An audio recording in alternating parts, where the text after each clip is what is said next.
Mesdames et messieurs, bonsoir et bienvenue à ce flash d'information. Dans le cadre de sa poursuite de lutte contre les groupes armés terroristes partout sur le territoire du Mali, l'armée malienne a, à travers le JETIA de l'opération Kaletigui, menée du vendredi 20 au jeudi 26 mai 2022, une opération victorieuse dans les localités de Djalassagou, Sokoro et Wenkoro dans le cercle de Bankas. Cette opération a permis de neutraliser 17 terroristes et de récupérer un PM, 2 carabines, 4 fusils de chasse, 4 talkie-walkie et 9 motos. Hier dimanche 29 mai 2022 fut la journée internationale des casques bleus. À cette occasion, le chef de la mission multidimensionnelle pour la stabilisation du Mali, M. El Gassim Wan, a indiqué que près de 260 casques bleus ont été tués de 2013 à nos jours sur le territoire malien, ce qui fait de la MINUSMA la mission de maintien de la paix la plus dangereuse, annonce-t-il à cette occasion. En effet, c'est dans ce contexte que la MINUSMA a célébré cette journée internationale des casques bleus pour rendre hommage au sacrifice et au service des soldats de la paix.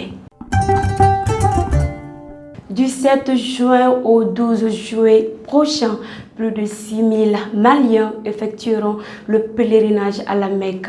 Mais pour effectuer le Hajj 2022, chaque pèlerin malien doit débourser 4 675 000 francs CFA pour les filières privées et 3 900 000 francs CFA pour la filière gouvernementale. Les Aigles du Mali joueront leur premier match des éliminatoires de la CAN 2023 le samedi prochain au stade du 26 mars de Bamako. Pour mieux préparer cette rencontre, les entraînements débutent ce lundi 30 mai 2022 avec tous les joueurs maliens. Du Mali, nous nous rendons à l'international. En Guinée équatoriale, les chefs d'État africains ont clos le samedi 28 mai 2022 à Malabo deux sommets extraordinaires. Cette rencontre avait pour objet de trouver des solutions sur la crise humanitaire et de chercher à débloquer des fonds pour la résolution de la crise que subit le continent.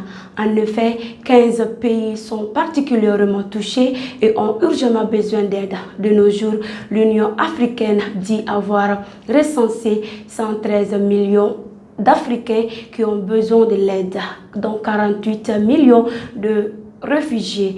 En la matière, une conférence de donateurs devrait déboucher sur une mobilisation de fonds afin de venir en aide aux couches vulnérables.